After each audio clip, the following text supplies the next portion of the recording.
هيليكوباكتر بايلوري بندلعها باسم ال H. بايلوري، اسمها بالعربي جرثومة المعدة أو الميكروب الحلزوني. هنشرحها مع بعض بالتفصيل الممل.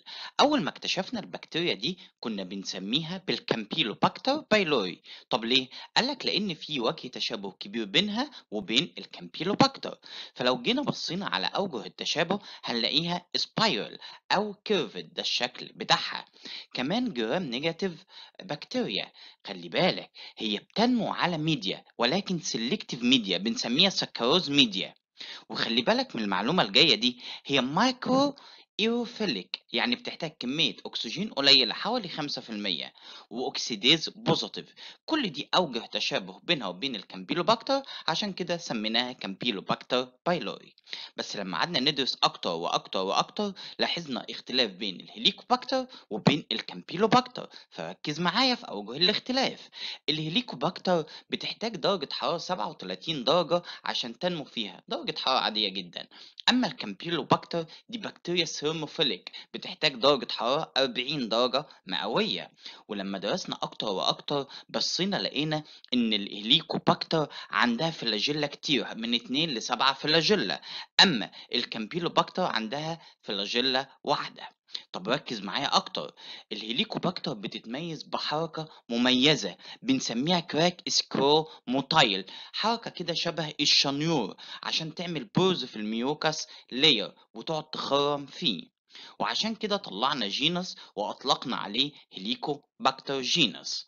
من ضمن الهيليكوباكتر جينس هو ال H. بايلوري أو جرثومة المعدة. حلقة النهاردة حلقة مهمة جدا، هنشرح فيها جرثومة المعدة بالتفصيل الممل وإزاي بتعمل جاستريك كانسر أو سرطان في المعدة. فركز معايا وحضر كشكولك وقلمك وكوباية الشاي بتاعتك ويلا بينا ندخل في حلقة النهاردة. بس قبل أي حاجة، لو أنت أول مرة تشوفني ما تنساش تعمل لايك للفيديو، شير للقناة وسبسكرايب عشان يوصلك كل جديد. معكم كابتن أناليسيس.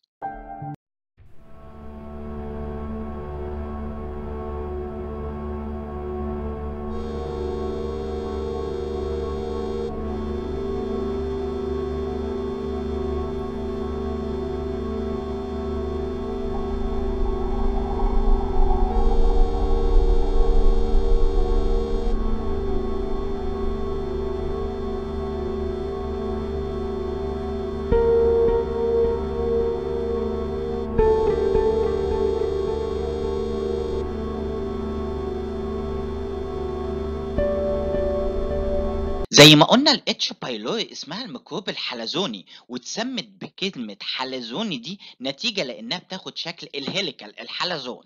طب ركز معايا في المعلومة دي، جسم الإنسان مليان نورمال فلورا، بكتيريا مفيدة لجسم الإنسان. وممكن الإنسان ده يحصل له انفكشن بالباثوجين البكتيريا الممرضة. سواء نورمال فلورا موجودة أو باثوجين عملت انفكشن، الاتنين مستحيل يروحوا لمنطقة معينة في جسم الإنسان وهي الاستومك المعدة. ما ينفعش الاتنين يروحوا هناك. ليه؟ قالك لأن المعدة فيها أسيد، الأسيد ده بيقضي على أي حاجة تدخل المعدة. حلو الكلام.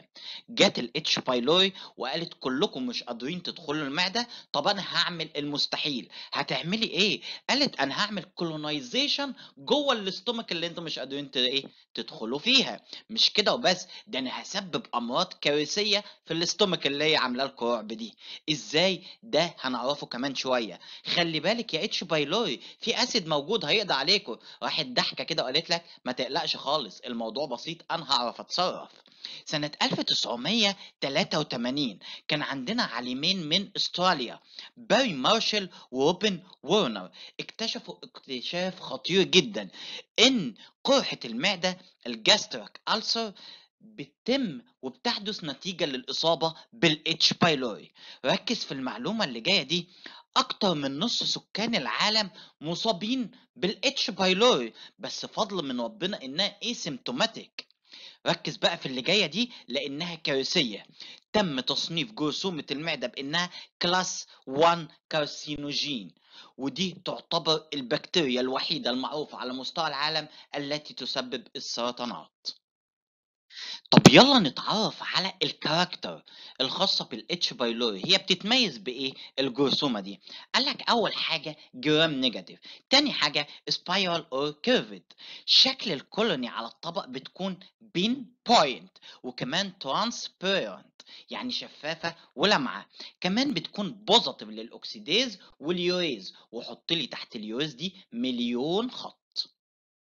احنا بنتكلم عن الاتش بايلوري، البكتيريا اللي حققت المستحيل انها تقدر تعيش جوه الاستومك وتقاوم الاسيد اللي موجود، وعشان كده لازم نتكلم عن الفيرولانس فاكتور او عوامل الضراوه. اول حاجه هي بتنتج لينا اليوريز. طب اليوريز ده بتنتجه بكميه كبيره جدا، هيعمل ايه؟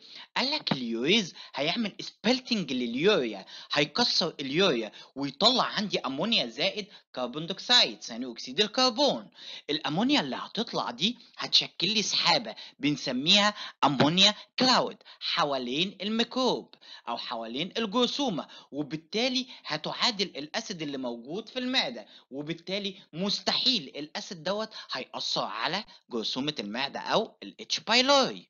بعد ما انتجت لينا الامونيا بكميه كبيره جدا هتسكت؟ قالت لك لا، ده انا هعمل بنتريت. ازاي؟ يخرب بيتك، بص ركز معايا.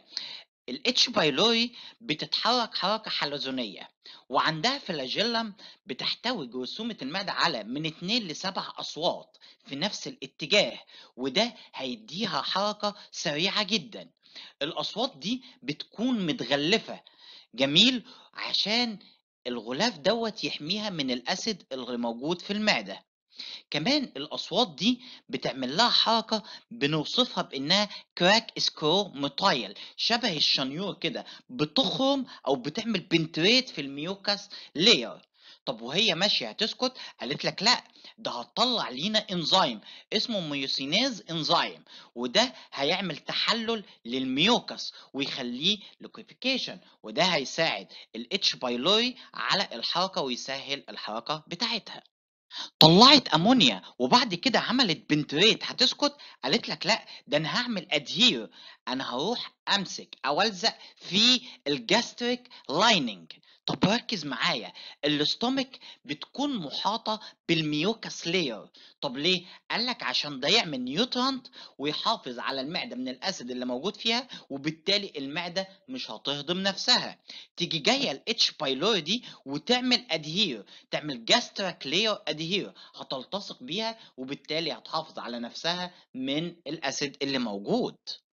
الاتش بايلوري مش ساكته، عماله تعمل ميكوزال دامج. تعال اقول لك اشهر اسباب الميكوزال دامج.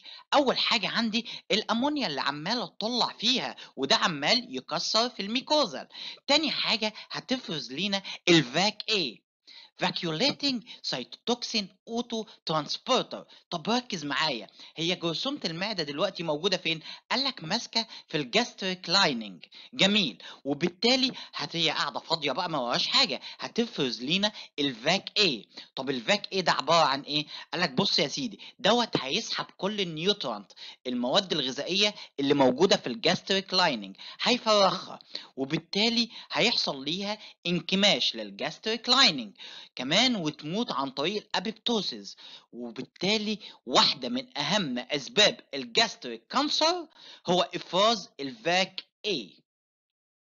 الجرثومة مش ساكتة، عمالة تنكش في أي حاجة، قاعدة زهقانة جوه المعدة. هعمل إيه دلوقتي تاني؟ هعمل إيه؟ قال لك يلا نعمل activation of inflammation cell. يخرب بيت سنينك، هتعملي إيه؟ هتطلع بروتين يعمل استيميوليت للانترلوكين 8. الانترلوكين 8 أول ما يظهر عندي هيعمل استيميوليت، هينادي على الانفلاميشن سيل، فبسرعة تحضر عندي ويحصل تكسير أكتر وأكتر.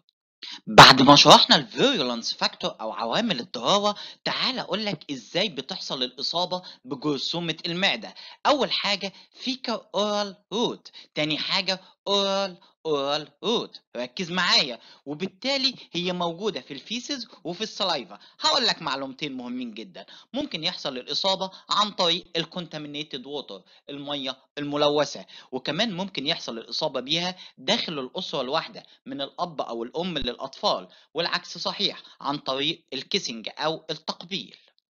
بعد ما اتكلمنا عن الاتش بايلوري بالتفصيل الممل، تعال اقول لك الامراض اللي هتسببها جرثومه المعده.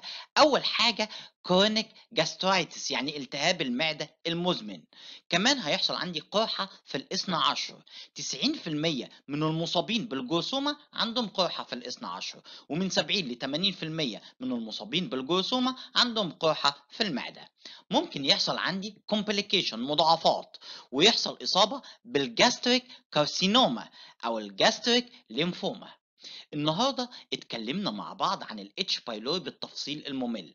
الحلقه الجايه هنتكلم عن الاعراض اللي بتسببها الاتش بايلوري، وازاي بنشخص الاتش بايلوري جوه المعمل، وهنعمل انتربريتيشن للنتيجه بتاعتنا. بس في نهايه حلقتنا هسيب لك سؤال مهم جدا. كلنا بنشتغل الاتش بايلوري في الستول، يا ترى ليه ما بنعملش ستول كالتشر عشان نشخص بيها جرثومه المعده؟ دي كانت حلقه النهارده. اتمنى الحلقه تكون مفيده، ولو عجبتك الحلقه ما تنساش تعمل لايك للفيديو وشير للقناه وسبسكرايب عشان يوصلك كل جديد. هستنى اجابه سؤالي في التعليقات. كان معاكم كابتن اناليسيس.